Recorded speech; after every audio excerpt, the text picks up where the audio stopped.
Hello welcome back. आज हम देखने वाले हैं क्यूट एंड अतरंगी लव स्टोरी। आई नो कि मुझे गोल्डन स्पून के एपिसोड को अपलोड करना है, बट कल या परसों से आपको उसके एपिसोड रेगुलर मिलेंगे। मूवी की स्टार्टिंग में हम नियान नाम की एक लड़की को देखते हैं जो कि एक वेबटून आर्टिस्ट है एंड आज उसको एक प्रोजेक्ट मिला है जिसमें उसको एक रोमांटिक लव स्टोरी तैयार करनी है। बट नियान तो अखंड सिंगल है, इसलिए उसको कुछ भी नहीं पता होता है कि इसको कैसे तैयार करना है।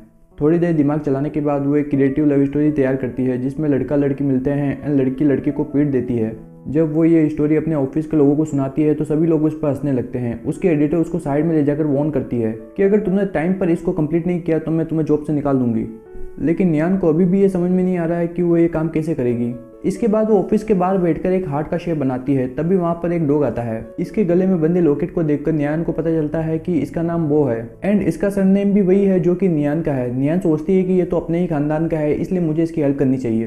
तभी वो डॉग भागने लगता है एंड नियान को भी अपने साथ खींचकर अपने मालिक के पास लेके जाता है। इस लड़के का नाम यान है क्योंकि यान काफी ज्यादा हैंडसम होता है, इसलिए उसको देखकर नियान के दिल की घंटी बजने लगती है। वो यान के पास जाकर उससे बात करने की कोशिश करती है, लेकिन यान उसे थैंक्स बोलता है और कहता है कि मैं इसके बदले तुम्हें खाना खिला दूंगा। लेकिन यान खाना लेने से मना करती है। तभी वो डॉग वापस भागने लगता है जिस वजह से यान नियान के ऊपर गिर जाता है एंड गलती से इन दोनों की किस हो जाती है।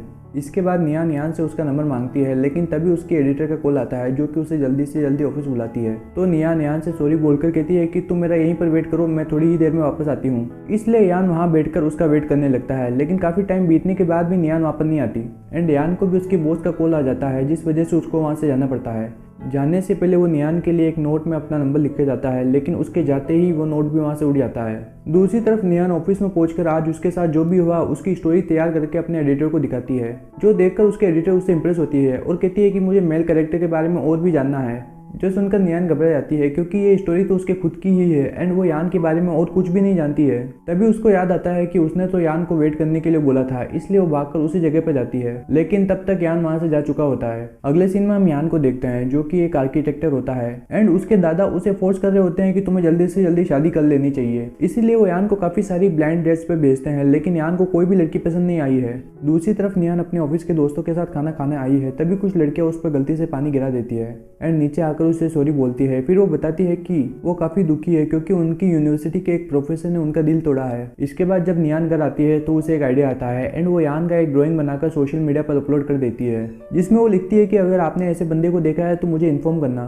कुछ देर बाद एक बंदे का कमेंट आता है जिसमें वो बताता है कि ये तो हमारी ही यूनिवर्सिटी का प्रोफेसर है। इसलिए अगले ही दिन नियान उसी यूनिवर्सिटी में पहुंच जाती है जहाँ पर वो एक अजीब सी लड़की को देखती है जो चुपके से किसी की फोटोज क्लिक कर रही होती है। नियान उसके पास जाकर पूछती है कि क्या तुमने किसी हैंडसम से प्रोफेसर को देखा है। उसकी बात सुनकर वो लड़की समझ आती है कि ये यान की ही बात कर रही है। फिर वो कहती है कि यान एक आर्किटेक्टर होने के साथ साथ इस यूनिवर्सिटी का प्रोफेसर भी है एंड वो उसी की फोटोज क्लिक कर रही थी क्योंकि इन फोटोज को यान की फैन गर्ल्स को बेचकर वो अच्छे खासे पैसे कमा सकती है। ये सब सुनकर हम समझ सकते हैं कि यान यहाँ पर काफी ज्यादा फेमस है एंड सारी लड़कियां उसकी दीवानी है। तभी वहाँ पर गार्ड आ जाता है जिसको देखकर वो लड़की वहाँ से भागने लगती है। जाने से पहले वो नियान के बैग में मेमोरी कार्ड डाल देती है एंड कहती है कि यान उस क्लास में लेक्चर देने के लिए आने वाला है, इसलिए नियान भी उसी क्लास में जाकर बैठ जाती है। थोड़ी देर बाद यान की एंट्री होती है। नियान उसको हाय करती है, लेकिन यान तो उस पर बिल्कुल भी ध्यान नहीं देता है। इससे हम समझ सकते हैं कि यान एक सख्त लौंडा है। इसके बाद वो एक पजल दिखाकर कहता है कि अगर कोई इस पजल को सोल्व कर दे तो वो जो बोलेगा मैं वो करूंगा। जो सुनकर सारी लड़कियां उस पर टूट पड़ती है, लेकिन काफी कोशिश करने के बाद भी उनसे पजल सोल्व नहीं होता है।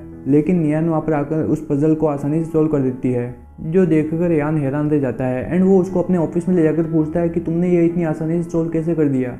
नियान बताती है कि उसके डैड भी एक आर्किटेक्टर है एंड सेम ऐसा ही पजल उसके घर में भी है। तभी नियान को अपने बैग में एक मेमोरी कार्ड मिलता है जिसको जब यान चेक करता है तो उसमें उसकी काफी सारी फोटोज होती है। इस पर नियान कहती है कि ये मेरी नहीं है एंड मुझे नहीं पता है कि ये कहाँ से आया, लेकिन फिर भी यान उससे इंप्रेस होता है एंड उसे अपने असिस्टेंट की जॉब ऑफर करता है एंड वो कहता है कि तुम्हारे पास एक वीक है एंड इन 7 दिनों में अगर मुझे तुम्हारा नाम याद रहा या मैंने तुम्हारा नाम ले लिया तो ये जॉब तुम्हें परमानेंट मिल जाएगी, नहीं तो यहाँ से भाग जाना। आगे बढ़ने से पहले मैं आपको बताना चाहता हूँ कि सिर्फ 4% लोगों ने ही हमारे चैनल को सब्सक्राइब करके रखा है। मैं कभी भी लाइक एंड सब्सक्राइब करने के लिए नहीं बोलता हूँ, लेकिन आप लोग करते भी नहीं हो, तो प्लीज कर दिया करो क्योंकि आपके एक बटन दबाने से हमको बहुत मोटिवेशन मिलता है। इसके बाद नियान ऑफिस जाकर ये सारी स्टोरी अपनी एडिटर को बताती है। एडिटर कहती है कि तुम्हें ये जॉब एक्सेप्ट कर लेनी चाहिए ताकि तुम्हें उसके बारे में और भी पता चल सके। अगले दिन काम पर उसका पहला दिन होता है एंड वो यूनिवर्सिटी आकर पूरी कोशिश करती है कि किसी तरह से यान उसका नाम ले ले, लेकिन यान तो ठहरा एक सख्त लौंडा एंड वो नियान को उसकी आईडी से ही बुलाता है। वहीं पर हम उसी लड़की को देखते हैं जो कि फिर से यान की फोटोज क्लिक कर रही है, लेकिन इस बार यान का एक फ्रेंड उसे पकड़ लेता है। वो लड़की अपनी इस हरकत के लिए यान से सॉरी बोलती है, जिस पर यान कहता है कि तुम्हें नियान से सॉरी बोलनी चाहिए क्योंकि तुमने ही उस मेमोरी कार्ड को नियान के बैग में रखा था। दूसरी तरफ हम नियान को देखते हैं जो कि यान के क्लास में आने से पहले ही टेबल के नीचे जाकर बैठ जाती है। जब यान वहां पर आता है तो वो भी टेबल के नीचे आता है एंड इन दोनों की किस हो जाती है। तभी नियान की आंख खुलती है और हमें पता चलता है कि ये तो उसका सिर्फ एक सपना था। अपने इसी सपने को पूरा करने के लिए वो टेबल के नीचे जाकर बैठ जाती है, लेकिन जब यान वहां पर आता है तो उसको वहां से भगा देता है। इसके बाद नियान अपनी टी शर्ट पर अपना नाम लिखवा देती है ताकि यान उसका नाम ले ले। जब इससे भी कुछ नहीं होता तो यान के कंप्यूटर पर अपने फोटोज का वॉलपेपर लगा देती है ताकि यान को उसकी शक्ल याद रहे।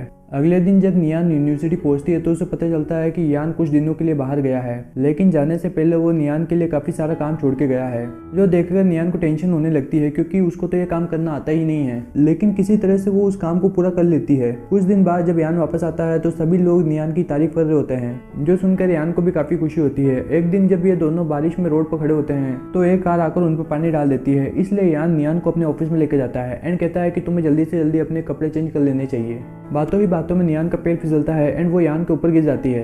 तभी वहाँ पर यान के ग्रैंडफादर आ जाते हैं एंड उनको लगता है कि नियान उनके पोते की गर्लफ्रेंड है। फिर ग्रैंडफादर यान को एक और ब्लाइंड डेट पर जाने के लिए बोलते हैं, लेकिन यान इन सबसे थक चुका है, इसलिए वो बात को टालने के लिए यान को अपनी गर्लफ्रेंड बता देता है। ग्रैंडफादर कहते हैं कि तो बताओ इसका नाम क्या है, एंड यान उनको नियान का नाम बताता है। उसके मुंह से अपना नाम सुनकर नियान खुशी से नाचने लगती है। मूवी के लास्ट में हम देखते हैं कि यान ने नियान को परमानेंट काम पर रख लिया है एंड धीरे धीरे वो क्लोज आकर गर्लफ्रेंड बॉयफ्रेंड बन जाते हैं। इसके साथ ही नियान अपनी स्टोरी भी पूरी कर लेती है। बस आज के लिए इतना ही, मिलते हैं अगले वीडियो में। Thank you.